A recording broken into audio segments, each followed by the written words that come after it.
ఫారెస్టులకు అందరికీ క్షమాపణ చెప్పాలని. ఎందుకంటే నేను ఎక్కువగా గిరిజనులకి ఎక్కడ ఏ ఎకరం వదలకుండా ఇవ్వాలనేది నా కోరిక. అదే రకంగా కొన్ని చోట్ల కూడా అక్కడక్కడ కొంచెంగా డిస్టర్బ్ అయినాయి.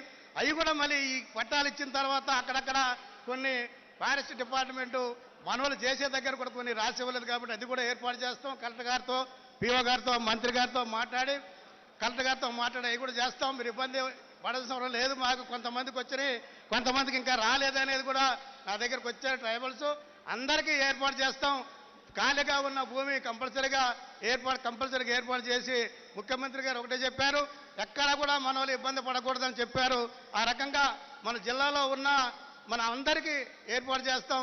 అదే రకంగా మన మంత్రులు, మన మన మన జిల్లా ఎంపీటీసీలు, జడ్పీటీసీలు మరి అందరూ ఈ జిల్లా మొత్తం వచ్చున్నారు. అదే రకంగా డీజీపీ నిన్న పెద్దలందరూ ఉన్నారు. అదే రకంగా ఎందుకంటే మనం ఇవాళ ఈ జిల్లాలో కొత్తగూడెం జిల్లాలో కొన్ని గిరిజనులు ఎక్కువ ఉన్నారు కాబట్టి మనం ఇవాళ ఉత్సాహం చేసుకుంటున్నాం. మన ముఖ్యమంత్రి గారు ఎంతో సంతోషంగా ఉన్నారు. ఎందుకంటే 22 రోజులు కూడా మన ఉత్సాహంగా అన్నిటి ఊళ్ళలో 22 రోజులు తిరిగాం. ఇవాళ లాస్ట్ ఇక్కడ మన గౌరవనీయులు మన హరీష్ రావు గారు రావటం మన ఎంతగా ఉత్సాహంగా ఉంది. కాబట్టి వీరందరూ ఉత్సాహంగా మనకి ముఖ్యమంత్రి గారికి గట్టిగా మరి తెలంగాణ అని అందరూ చేతులెత్తి తెలంగాణ అని చెప్పి ఏర్పాటు చేయాలని. జై తెలంగాణ, జై తెలంగాణ. ఈసారి కూడా మన రాష్ట్రం కంపల్సరిగా ముఖ్యమంత్రి గారిని మన 100 సీట్లతో గెలిపేయాలని మిమ్మల్ని అందరూ కోరుకుంటూ మీ సెలవు తీసుకుంటున్నాం.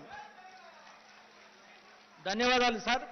తర్వాత ఇల్లందు శాసనసభ్యురాలు